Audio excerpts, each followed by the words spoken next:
Welcome back to Final Fantasy IX. We're in the final part for Disc 2. Hooray! That means more Paper Mario after this. Yep. Or if you're watching this in a playlist after the fact, more Final Fantasy after this. Yay!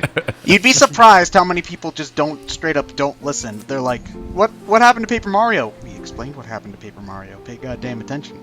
So, yeah. Like, comment, and subscribe. We have a Facebook account. I recommend you pay attention to it for all your scheduling update needs. And we also have a Twitter. Water. We have a what, John? Twitter. Twitter is what I meant to say.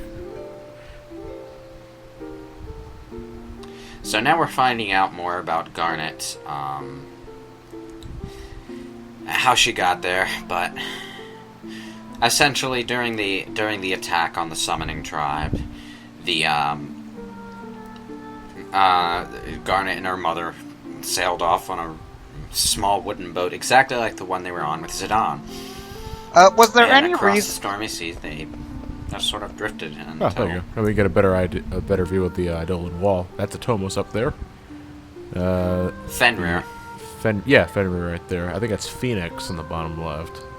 Does the game ever elaborate on why Brahne adopted Garnet? Or was it really just for her summoning?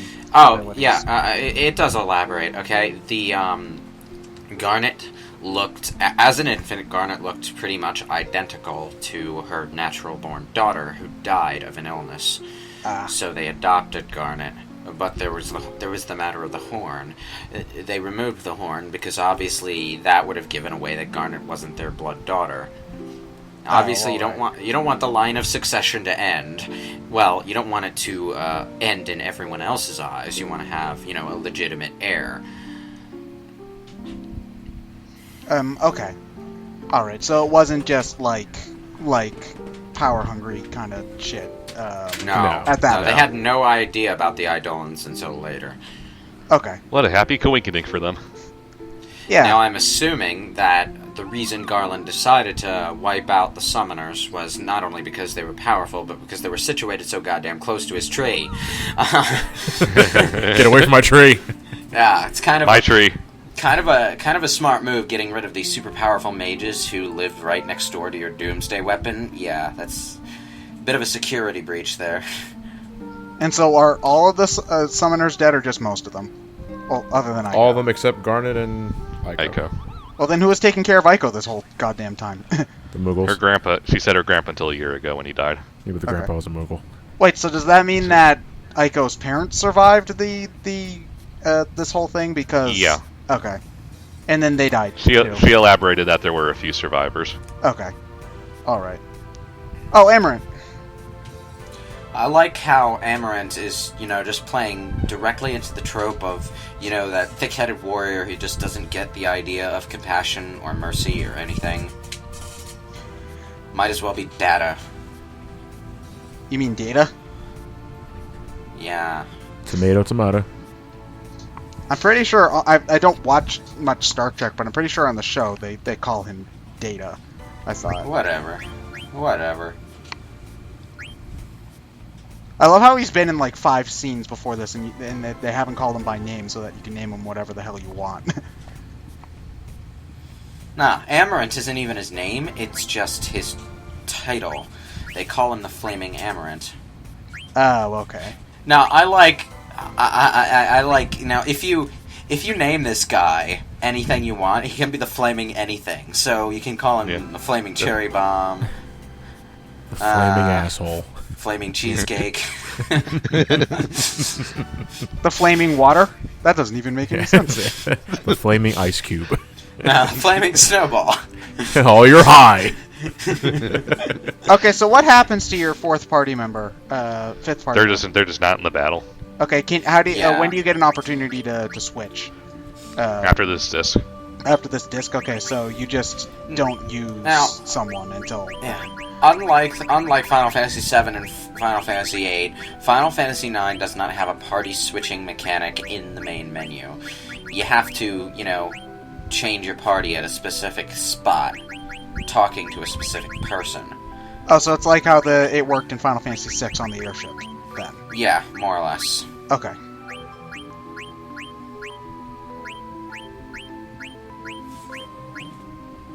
got a lot of I pretty just cool can't shit. decide what to put on her.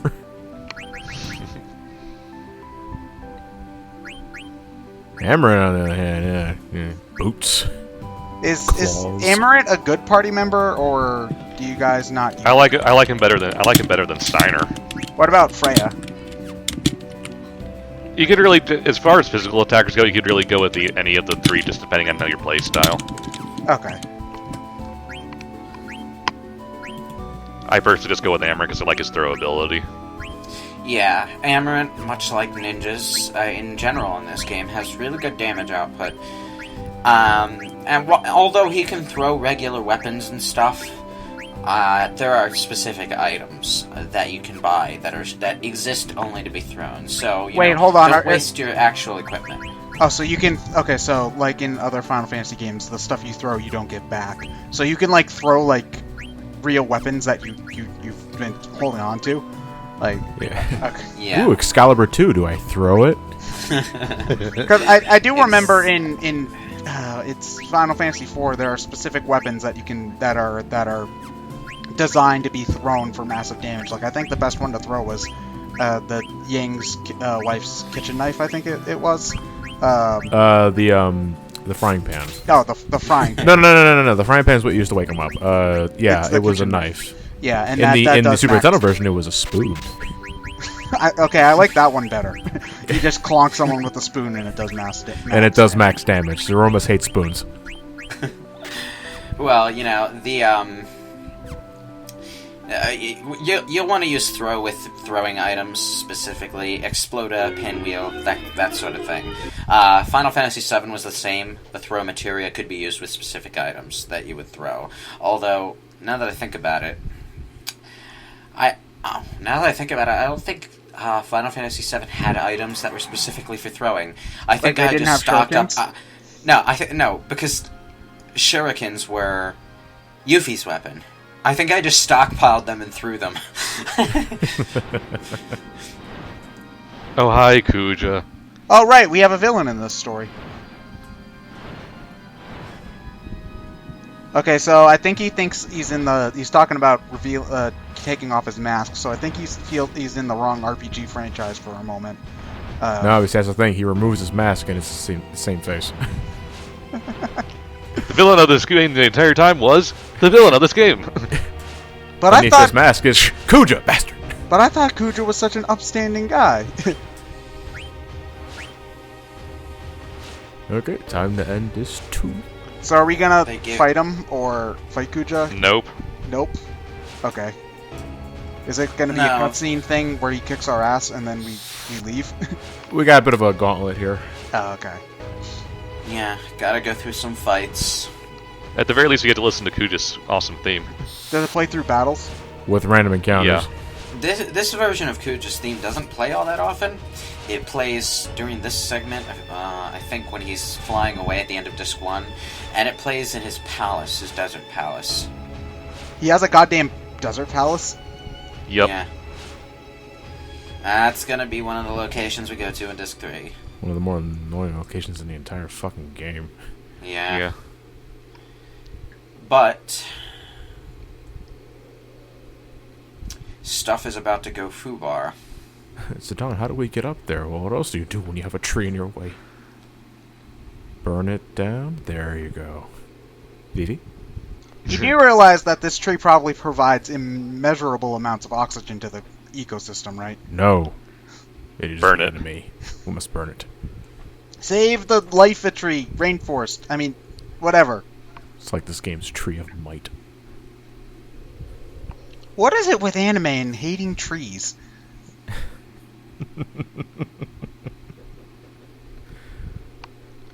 Well, once upon a time, there was a giant tree that threatened the life of Japan. What? Yeah, I thought. Oh my wait, grandma this was isn't the high when she first told me Final the story, Fantasy too. game with an evil tree, because doesn't Final Fantasy V have an evil tree too? Yeah, X-Death. I thought Exdeath was like a warrior dude. No, with armor. X-Death is a tree. Exdeath is a tree? Okay. Yes. And Wispy Woods? Wispy Woods is a tree? Oh God.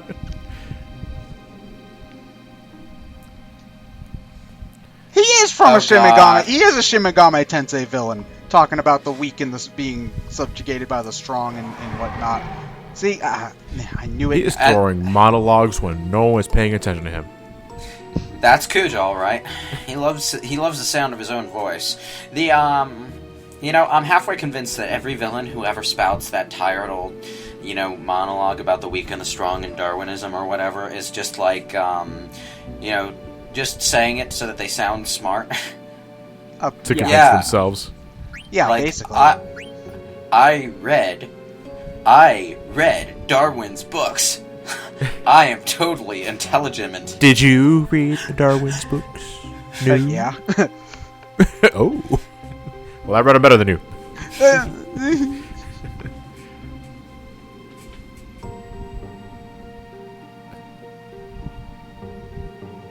Oh, so we're just gonna politely ask Kuja to stop being evil? Yeah, pretty much. How well is that going to work?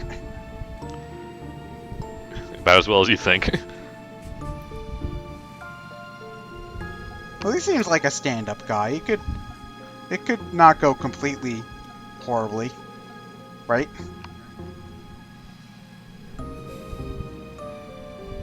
Stop comparing my race to a delicious cake.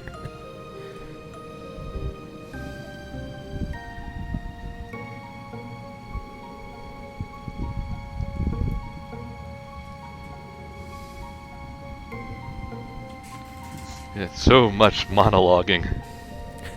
I want to punch you in the face, but the tree won't let me. Yeah, what is stopping do it him later. from punching him in the face? Distance. He's so flamboyant. Okay, here we go. Oh, CG. That's how you know when shit's about to go down. Yep. Oh god, they need to animate something they can't just use the 3D models and pre-rendered backgrounds for. I mean, something's about to explode!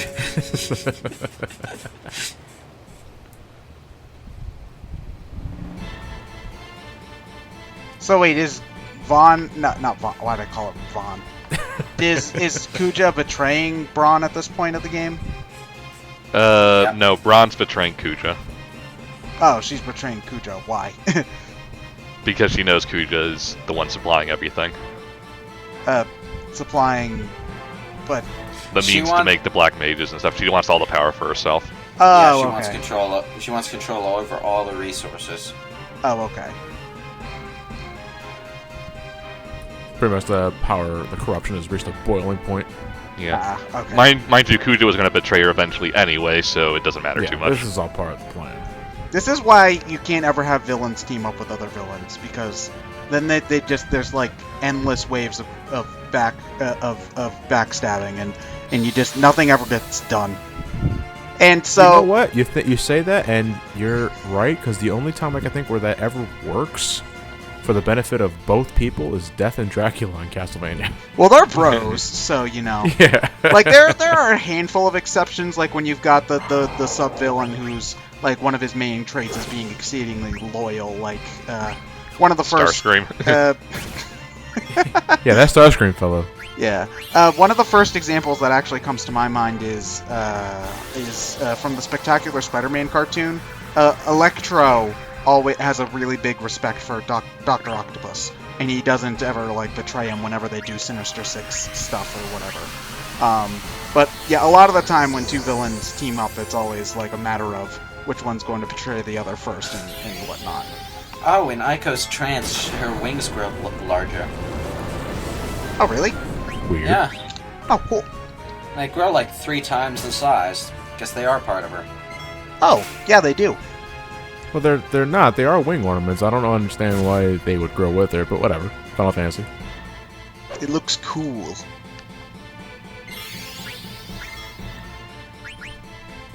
So anyway, the only real thought about these enemies is that they completely just sleep. And they have tier 2 magic. I don't think there's anything else remarkable about these guys, though. Are you only fighting one of them, or are you fighting like a gauntlet? You of fight them? these multiple times throughout this sequence. Okay, is it like an There's a escape point. thing? There's going to be a point where you're running down the root of a tree and you have them chasing you. Oh, okay.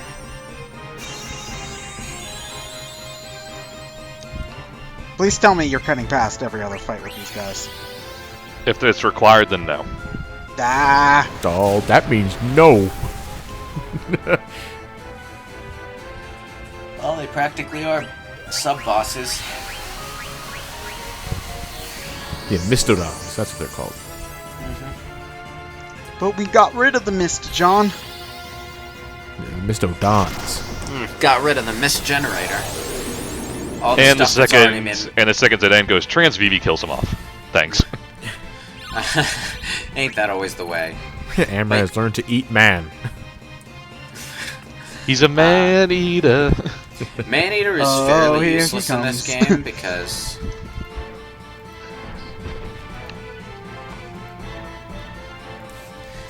So, like, you know, Man-Eater is a fairly useless skill because it increases your damage output against human enemies.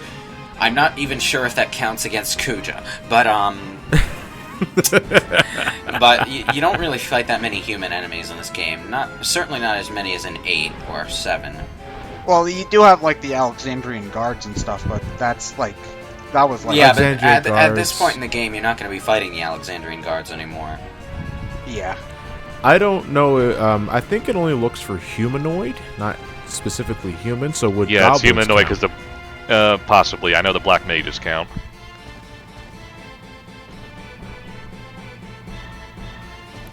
Yeah, the mistodons don't even have anything remarkable to steal from ores and just high potions. Yeah.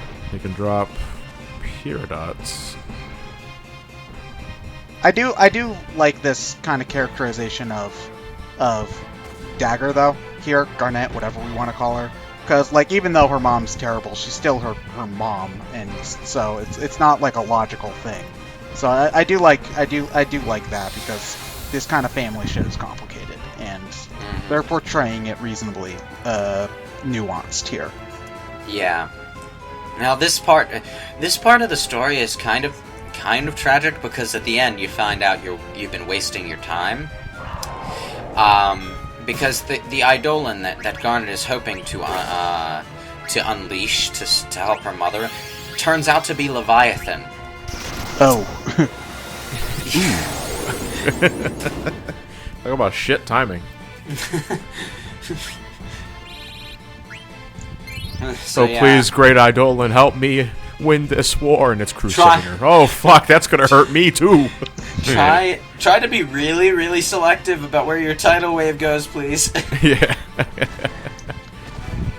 Oh, so after this point is when Garnet goes mute, is it?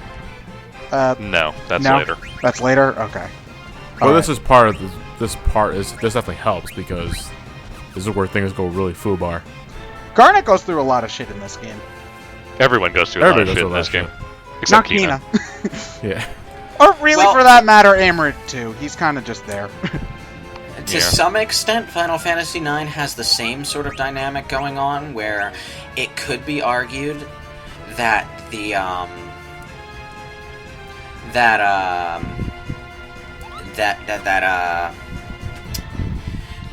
that Garnet is like the main person the story is based around.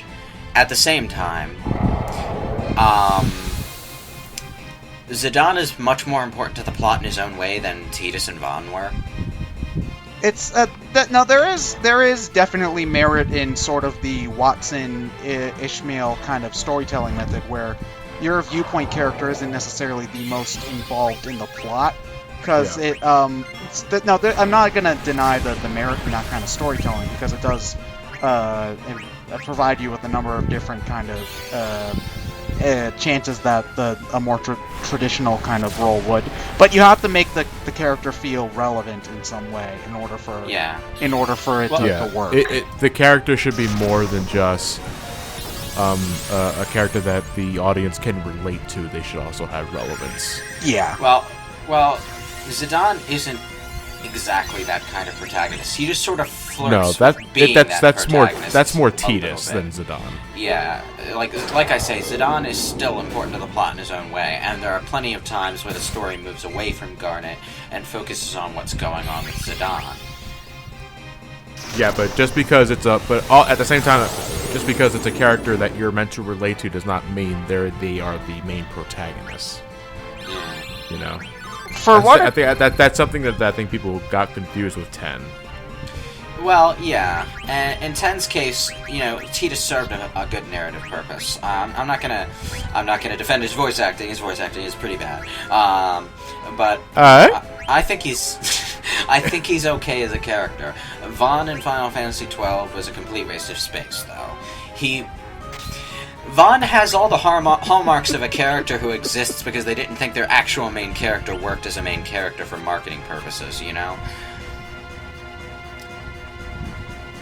To be honest, though, I don't think Vaughn is really all that marketable. Like, the only thing I can remember about his design... He's not marketable here. Well, in the West, he's not. Well, the only thing I can remember about his design is that he doesn't wear... He's got, like, a vest with no shirt on, I think is what it is. He's pretty much Aladdin. Oh, okay. This is his design. He's a blonde Aladdin. Disney's Aladdin. And, like, he just doesn't have the weird cup hat on his head.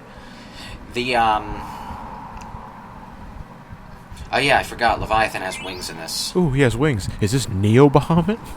Not Bahamut. Leviathan, yeah. I can't save my mother with this one. Well, fuck you too, okay? No, I mean she's on the water and you're a water creature. You attack with tidal waves. You'll drown Put my two mother. and two together. Oh man, it's sad but funny at the same time. Please tell me she still gets the power to use the Eidolon while she's here, right? Yeah. Oh yeah. You just received. You get the Aquamarine. Yeah, you just received the Aquamarine, which is the item you equip to summon Leviathan. She's just and Leviathan is a pretty reasonably good Eidolon. Leviathan, it always kind of has the status of being like one of the more good. One of the more good Eidolons, but still shitty enough that you abandon it as soon as you get Odin and Bahamut. It was more of a bitch to fight most of the time. Yeah, like Leviathan is Viridia's dad in Final Fantasy IV, if I remember correctly. No, it's not really his dad, but he was the king of Eidolons. Yeah, he was her adopted dad. Because her real dad is dead. Oh, so do we summon him anyway? No. No. This is a CG stuff goes tits up scene. And Kuja just gets a massive boner, sort of. Kuja summons Bahamut, and this is the part where Final Fantasy begins the fine tradition of Bahamut always being summoned in a cinematic sequence where he just fucks everything up. Well, he is kind of. No, Queen Brahne. No, Brahne summons Bahamut. Brahne summons Bahamut. Brahne Kuja is about to take Bahamut. control of Bahamut with the Invincible. Oh yeah, that's right. Kuja takes control of Bahamut, and Kuja summons him next time. Yeah, you're thinking of the Alexandria raid. Yeah. The Alexandria raid. Nobody makes me bleed No. my own blood. Oh, it's funny. It's funny because Alexander is a raid in Final Fantasy XIV. It's a 24-man raid dungeon.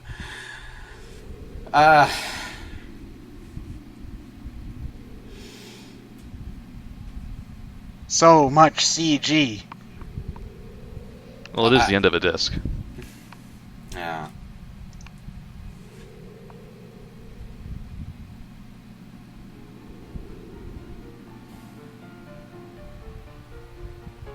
So I'm assuming everybody just doesn't know about Well, no, they don't know about Alexander. No, not yet. Nobody makes me bleed my own blood. Damn it, I was just about to make that reference. Yeah. What the hell reference is that supposed to be? Yeah. Bahamut has always had a sort of a place of honor in Final Fantasy lore. Like in Final Fantasy 1, he granted you your class promotions, and ever since he became a summon, he was always one of the most powerful and one of the ones that was a dick to get. He was the last summon you get in Final Fantasy IV. Yeah. And he had his own dungeon in 3, if I remember correctly. Yeah, and if there's a summon, and if there's a mechanic where you have to fight your summon to obtain Bahamut, he's always got this really dramatic boss fight going for him. Yeah. Like Well, even he in is- Final Fantasy VIII, where, you know... He is Well, the you most had- you had- traditionally cool one, though, like being a giant dragon and all that. Yeah. Yeah. It was always, I think, 4. I'm not sure if 2 or 3 did it first, but 4 was like, you gotta beat him before he does Mega Flare. No, that's Bahamut in 3. Oh, I actually remember in Final Fantasy 3, relatively early in the game, you get dropped like right near Bahamut's nest, and you just hightail it out of there because he's scary. Yeah. And you can fight him at that point, but he'll kick your ass. So, yeah. The only thing I never liked about this design of Bahamut, unless I'm missing something, he doesn't have any eyes. Yeah, I was about to actually mention that. Oh, dude! It happens to you too. That CD wasn't my video fucking up. That was... No. CD stutters at that point. My last 3 playthroughs of 9 stuttered here too. Yeah, I didn't know what to do about that, but I figured it didn't do anything. I wonder so, if were you okay. recording off your PS3? Yeah. I wonder if it's a PS3 issue because it was always in the PS3 where it happened. Is it disc or digital? Both Digital. times. It was digital and disc. How weird. It might be something with the way the PS3 reads the data. I'm not sure. It shouldn't have any reason not to. It's all data. Digitized data. That happens consistently at that one point. I saw Bahamut, and it was scary, and I wanted to cry. John, you are the worst therapist I've ever seen. I tinkled like Zidane told me to, but I kind of in my pants. No, not the genocidal maniac. So Brahne's just straight up dead, right? She's dying, yeah. She's about to die. And Garnet. everyone was happy, save Garnet. Garnet, I just wanted to tell you, before I die, you're grounded.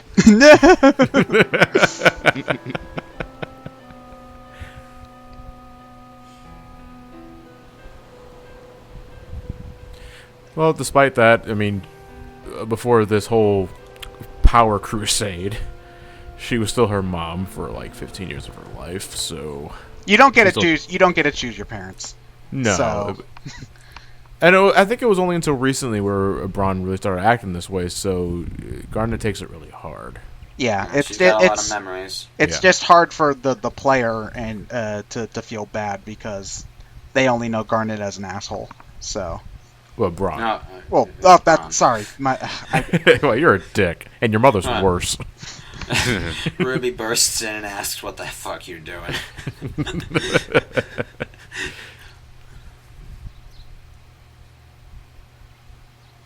And now that, you know, they're just all back in Alexandria, they meet back up with Steiner and Beatrix like it's nothing.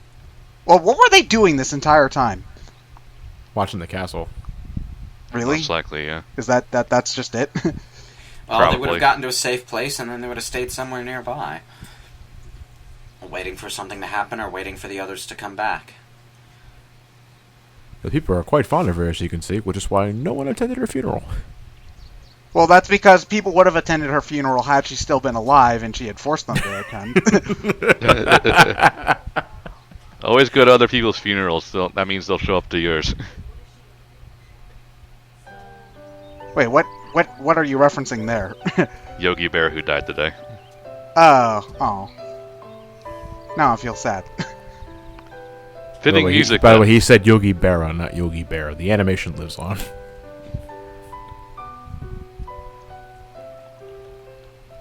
So is this supposed to make us feel bad for Brahne or what? Well, more so for Dagger. Because she's Oh, essentially she's- in charge now. She's having a moment of determination. Uncertain determination. You can just read her face right there. Yeah. Do you want to save your game? Huh. Nah. Well, she looks out at the castle, she looks determined, but then she turns around and she doesn't look quite as determined anymore. Yeah. So wait, what happens if That- you say no? Does that mean that you lose all your progress when you try to switch discs? No, you continue no. on. It's just that you won't be able to save until you get to another checkpoint. At that Yeah, point, do you it's really want to always- risk it? It's always a good idea to change out the disc swap, because number one, there is always the slight chance that your system might screw up the disc swap, and number two, there's usually a long line of cutscenes at the beginning of the disc, Yeah. and a long line of cutscenes at the end of the disc. So you know, it's also a good pit stop moment. Okay, but All right. we're swapping back to Paper Mario at this point. Yeah. Well. So, see you all next time.